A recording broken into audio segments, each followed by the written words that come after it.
Friends, स्वागत है आपका उड़ान कंपटीशन क्लासेस के ऑफिशियल यूट्यूब चैनल पर। आज हम आपके लिए लेकर आए हैं बहुत ही महत्वपूर्ण टॉपिक से रिलेटेड कुछ क्वेश्चंस। तो चलिए शुरू करते हैं। आज का कल मैंने आपको पढ़ाया था समास डिटेल में।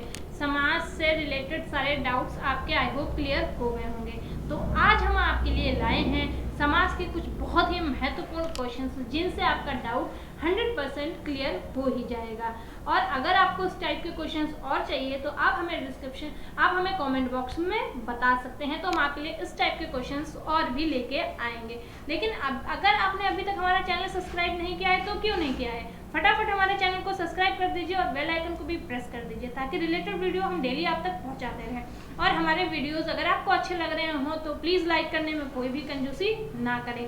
तो चलिए हम शुरू करते हैं आज का अपना टॉपिक। देखिए, आप लोग जानते हैं इस टाइम पढ़ाई करना आपके लिए बहुत ज़्यादा इंपॉर्टेंट है, क्योंकि आगामी 6 महीनों में आपको आपकी जो गवर्नमेंट है वो आपको फॉर्म निकाल के नौकरी देने की वादा कर रहा है कि अगर 6 महीने के अंदर वो फॉर्म भी निकालेगी और आपको ज्वाइनिंग भी दे देगी। तो क्या यही टाइम है, ये प्रीसियस टाइम है आप लोगों के लिए। अगर आपने अभी नहीं पढ़ा और अभी पढ़ के ये 6 महीने के अंदर अगर आपने नौकरी हासिल नहीं करी तो फिर आगे बहुत ही मुश्किल चांसेस हैं, क्योंकि आप समझते हैं गवर्नमेंट जॉब्स का इस टाइम क्या पड़ा हुआ है। कहीं भी गवर्नमेंट जॉब्स नहीं है, हर कोई प्राइवेट की तरफ ही दौड़ रहा है। तो अगर आपको गवर्नमेंट जॉब सच में पानी है, सच में आप लालायित हैं गवर्नमेंट जॉब के लिए, तो क्या अच्छे से पढ़ाई करिए, हमारे चैनल के साथ जुड़े रहिए, क्योंकि हम डेली आपके लिए इसी तरीके के और भी महत्वपूर्ण वीडियोस आपके लिए लाते रहेंगे। देखिए क्या है, बहुत बच्चे पढ़ते तो हैं, पढ़ाई करने के साथ साथ क्या करते हैं, आप डिमोटिवेट हो जाते हैं। आपका ये रहता है कि अब तो हमने बहुत सालों से पढ़ाई कर ली है, अब हम नहीं कर पाएंगे, बहुत हो गया है, थक जाते हैं, आपका मनोबल हार जाता है, लोग भी आपको ताने देने लगते हैं, परेशान करने लगते हैं, आपकी उड़ान को रोकने की कोशिश करने लगते हैं। बट क्या करना है, आपकी उड़ान को समाज नहीं रोक सकता, रिश्तेदार नहीं रोक सकते, आपकी उड़ान को आपकी फैमिली नहीं रोक सकती। आप खुद के जो नज़र का पिंजरा है आपने उसको खुद में बंद करके रख लिया है, आपने ये चीज़ अपने दिमाग में बिठा ली है कि आप कुछ कर नहीं सकते। तो जो आपकी नज़र का पिंजरा है उसको खोलिए और तैयारी में फिर से लग जाइए, अगर सच में आप एक गवर्नमेंट जॉब पाना चाहते हैं। तो चलिए अब बढ़ते हैं हम आपके आज के अपने टॉपिक की तरफ। हमारे टॉपिक है समाज से रिलेटेड बहुत ही महत्वपूर्ण क्वेश्चंस। तो देखिए, हमारा पहला क्वेश्चन है, समास का शाब्दिक अर्थ होता है। यहाँ पे आपसे पूछ रहा है समास का शाब्दिक अर्थ क्या होता है। ठीक है, आपको ऑप्शंस दिए हैं संक्षेप, विस्तार, विग्रह और विच्छेद। देखिए, अगर आपको नहीं पता है तो आप हमारे चैनल पे जाइए, समास का पूरा वीडियो बना हुआ है, आप उसको अच्छे से देख लीजिए ताकि आपके सारे डाउट्स क्लियर हो जाए।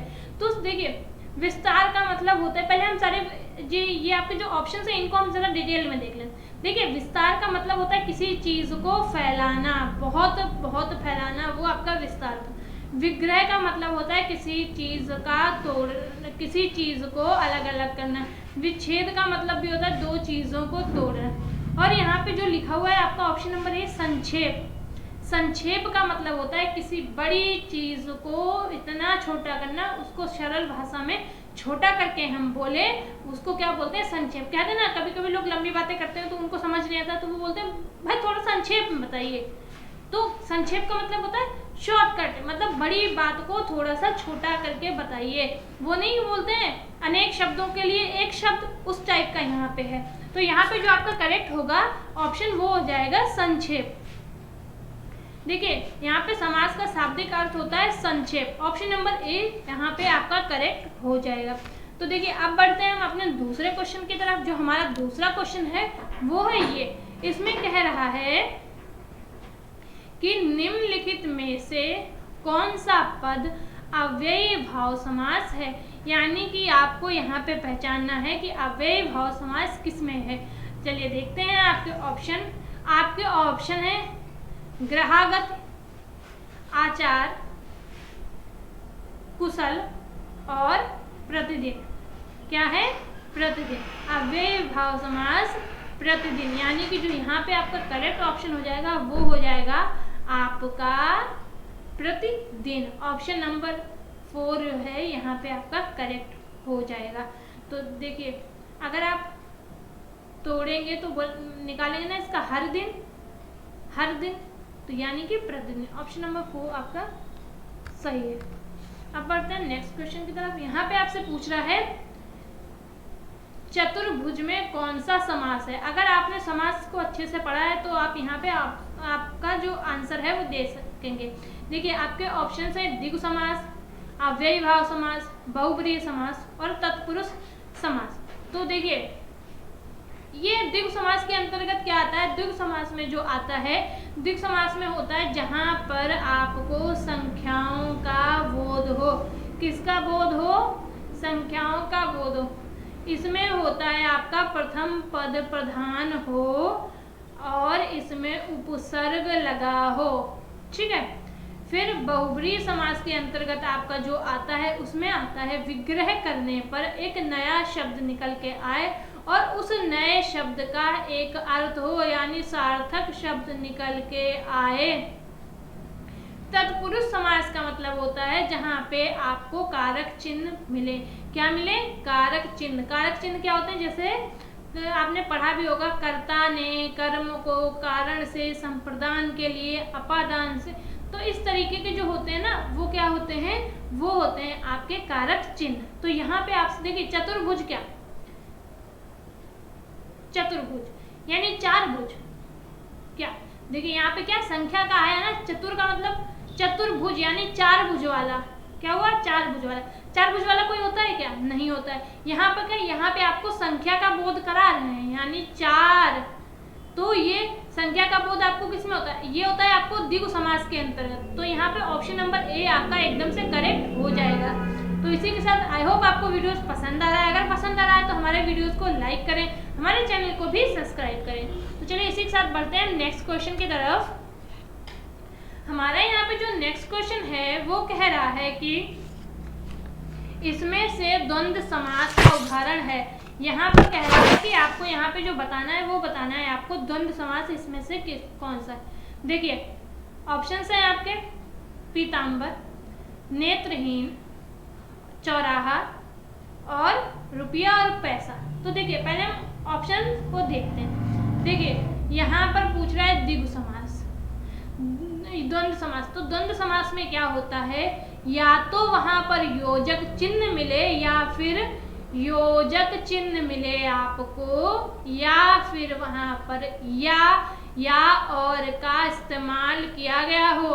तो देखिए यहाँ पे पहला ऑप्शन देखते हैं पीताम्बर। पीताम्बर पीला है जिसका अंबर अर्थात विष्णु जी।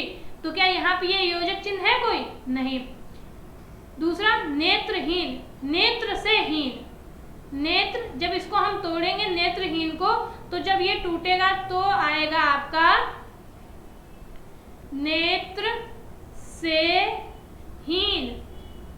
तो इसमें क्या, इसमें क्योंकि यहाँ पर से, देखिए कर्ता ने कर्म से, क्या यहाँ पे से आया ना, यहाँ पे आपको कारक चिन्ह मिला ना, तो ये नेत्रहीन किस में आ जाएगा? नेत्रहीन आ जाएगा आपका तत्पुरुष समास में, क्योंकि इसमें आपको कारक चिन्ह मिल रहा है। फिर देखिए यहाँ पे आ रहा है चौराहा। चौराहा क्या होता है? देखिए जहाँ पे आपको जिसमें संख्याओं का बोध हो उसको क्या बोलते हैं? उसको द्विगु समास बोलते हैं ना। जहाँ पे आपको संख्याओं का बोध हो रहा है, चार हैं जिसके रास्ते, यानी कि चौराहा, जहाँ पे चार रास्ते होते हैं उसे तो चौराहा बोलते हैं ना। तो ये तो हो गया आपका द्विगु समास का वो ऑप्शन। देखिए यहाँ पर आपका पीताम्बर भी नहीं है, नेत्रहीन भी नहीं है और चौराहा भी नहीं है। तो यहाँ पे जो आपका ऑप्शन नंबर सी है, वो जो ऑप्शन नंबर 4 है आपका रुपया और पैसा। देखिए यहाँ पे इन्होंने ये योजक चिन्ह लगा रखा है। अभी मैंने आपसे कहा था कि द्वंद्व समास में जहाँ पे आपको या तो योजक चिन्ह मिले या फिर और या मिले। तो देखिए रुपया और पैसा, रुपया योजक चिन्ह पैसा, तो ये किसके अंतर्गत आ जाएगा? ये आ जाएगा द्वंद्व समास के अंतर्गत, यानी कि ऑप्शन नंबर 4 यहाँ पे आपका एकदम से करेक्ट हो जाएगा। इसी के साथ बढ़ते हैं नेक्स्ट क्वेश्चन की तरफ।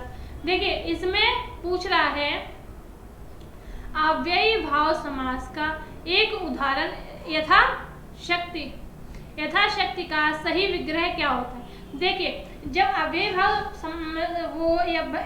भाव जो समास होता है, देखिए इसमें पहले तो पद प्रधान होता है, दूसरा क्या होता है, इसमें कुछ अव्यय लगे हुए होते हैं। और अव्यय वो किस तरीके के होते हैं, जैसे आ, यथाशक्ति, आदि, जैसे, जिस तरीके के क्या ये इसमें अव्यय, वो क्या अव्यय लगे, उपसर्ग लगे हुए होते हैं। तो यहाँ पे इन्होंने यथाशक्ति को दे दिया। तो ये पूछ रहे हैं जब हम यथाशक्ति को तोड़ेंगे यानी विग्रह करने पर इसका यथाशक्ति को क्या होगा। ऑप्शन दिए हैं जैसी शक्ति, जितनी शक्ति, शक्ति के अनुसार, यथा जो शक्ति। तो देखिए जो यथाशक्ति है आपका, वो उसका मतलब होता है शक्ति के अनुसार। क्या होता है? शक्ति के अनुसार। इसी तरीके से आप कई चीजें और देख सकते हैं, अजन्मा यानी जन्म से पर्यंत, इस तरीके के क्या यथा, जहाँ पे लिखा, जहाँ पे यथा हो, या फिर उपसर्ग देखिए जहाँ पे आपको आ, जैसे, यथा, ये सब लिखे मिल जाए, वो क्या आपके अव्ययी भाव समास के अंतर्गत आते हैं। आई होप आपको ये सारे प्रश्न अच्छे से समझ में आ रहे हैं। इसी के साथ बढ़ते हैं नेक्स्ट क्वेश्चन की तरफ। नेक्स्ट क्वेश्चन में आपसे कह रहा है निम्न शब्दों में से कौन बहुब्रीहि समास का उदाहरण नहीं है। देखिए यहाँ पे बोल रहा है कि कौन सा बहुब्रीहि समास नहीं। बहुब्रीहि समास होता क्या है? अभी मैंने आपको बताया बहुब्रीहि समास वो होता है जिसके विग्रह करने पर एक नया सार्थक शब्द निकल के आए। सार्थक का मतलब होता है एक अर्थ सहित शब्द निकल के आए। देखिए अब चलिए हम ऑप्शन देख लेते हैं और ऑप्शन को अच्छे से समझ भी लेते हैं। देखिए यहाँ पे कर रहे हैं चक्रधर। चक्र, जिसने चक्र को धारण किया हो। किसने चक्र को धारण किया? अर्थात विष्णु जी। कौन? हमारे पालनहार अर्थात विष्णु जी। वो क्या हो जाएंगे? वो हो जाएंगे आपके चक्रधर। फिर बात करते हैं दशानन। 10 हैं जिसके आनन अर्थात रावण। फिर हम देखते हैं नीलकंठ। नीला है जिसका कंठ अर्थात भगवान शिव, क्योंकि उन्हीं का तो कंठ नीला है ना। जब उन्होंने विष को धारण किया था अपने कंठ में, तो उनका ही तो कंठ नीला पड़ गया ना। देखिए यहाँ पर हर किसी का निकल के आ रहा है। यहाँ पर निकल के आ रहा है विष्णु जी, यहाँ पे निकल के आ रहा है आपका रावण, और यहाँ पे निकल के आ रहा है आपके शिव जी। कौन? भगवान शिव। तो ये क्या, ये तो सारे बहुब्रीहि के अंतर्गत आ गए ना। तो आप समझ गए होंगे आपका करेक्ट ऑप्शन कौन सा हो। यहाँ पे ऑप्शन नंबर सी आपका करेक्ट हो जाएगा। देखिए अब इसको भी विग्रह करके देख लेते हैं। देखिए महापुरुष, महान है जो पुरुष, महापुरुष, इसको जब हम तोड़ेंगे तो क्या इसमें आपका कारक चिन्ह निकल के आएगा। जब कारक चिन्ह निकल के आएगा तो ये महापुरुष है वो आपका क्या हो जाएगा? वो हो जाएगा आपका तत्पुरुष। क्या हो जाएगा? वो हो जाएगा आपका तत्पुरुष समास। यानी कि यहाँ पे जो ऑप्शन नंबर सी है वो आपका बहुब्रीहि समास का उदाहरण नहीं है, और यही आपका करेक्ट ऑप्शन भी है। इसी के साथ बढ़ते हैं नेक्स्ट क्वेश्चन की तरफ। नेक्स्ट क्वेश्चन है आपका कि निम्न शब्दों में से कौन अव्ययी भाव समास का उदाहरण नहीं है। कह रहा है कौन सा अव्ययी भाव का उदाहरण नहीं है।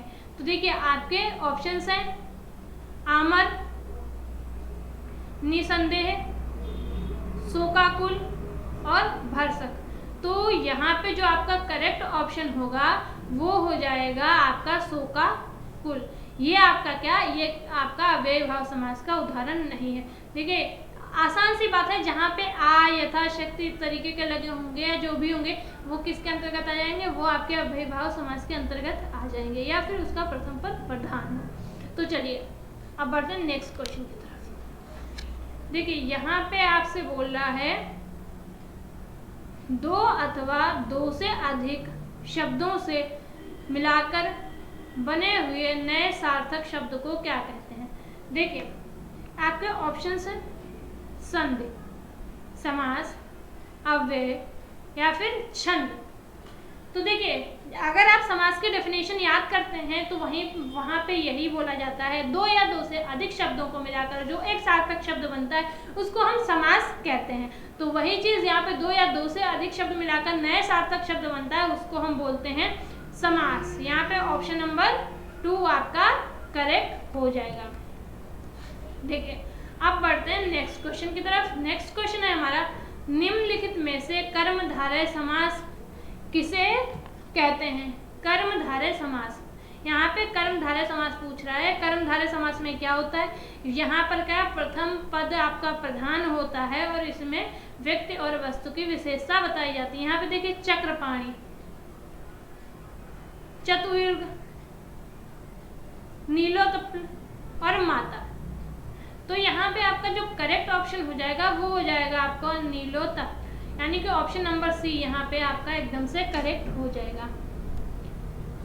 फिर हम बढ़ते हैं अपने नेक्स्ट क्वेश्चन की तरफ। आपका जो नेक्स्ट क्वेश्चन है वो बोल रहा है जिस समास के दोनों पद प्रधान होते हैं वह कौन सा समास होता है। यहाँ पर पूछ रहे हैं कि जो आपका दोनों पद प्रधान होते हैं वो समास आपका कौन सा समास होता है। तो देखिए यहाँ पे क्या आपका जो करेक्ट ऑप्शन हो जाएगा वो आपका हो जाएगा, देखिए यहाँ पे क्या आपको तत्पुरुष, तत्पुरुष में क्या आपको कारक चिन्ह मिलने चाहिए, क्या कारक चिन्ह। बहुब्रीहि समास का तोड़ने के बाद एक नया शब्द निकल के आए, नया शब्द जिसका पूरा अर्थ हो, वो क्या बहुब्रीहि समास के। द्विगु समास में क्या करते हैं कि वहाँ पे आपको संख्याओं का बोध हो, और द्वंद्व समास में आपको योजक चिन्ह भी मिलने चाहिए, ठीक है। लेकिन जहाँ पे दोनों पद प्रधान होते हैं उसको हम किसको बोलते हैं, बोलते हैं द्वंद्व समास को। ऑप्शन नंबर ए आपका करेक्ट हो जाएगा। आपको हमारा वीडियो कैसा लगा हमें कमेंट में ज़रूर बताएं। अगर आपको वीडियो पसंद आया हो तो वीडियो को आप लाइक करिए, हमारे चैनल को सब्सक्राइब करिए और बेल आइकन को भी प्रेस कर दीजिए ताकि रिलेटेड वीडियो आप तक डेली पहुंचते रहें। और अगर आपने अभी तक हमारे चैनल को सब्सक्राइब नहीं किया है तो फटाफट जाइए और हमारे चैनल को सब्सक्राइब कर लीजिए। जो लाल रंग की मशीन दी, जो लाल रंग की बटन दी गई है उसको आप क्या करिए, फटाफट दबाइए, उसको सब्सक्राइब करिए और बेल आइकन को भी प्रेस कर लीजिए।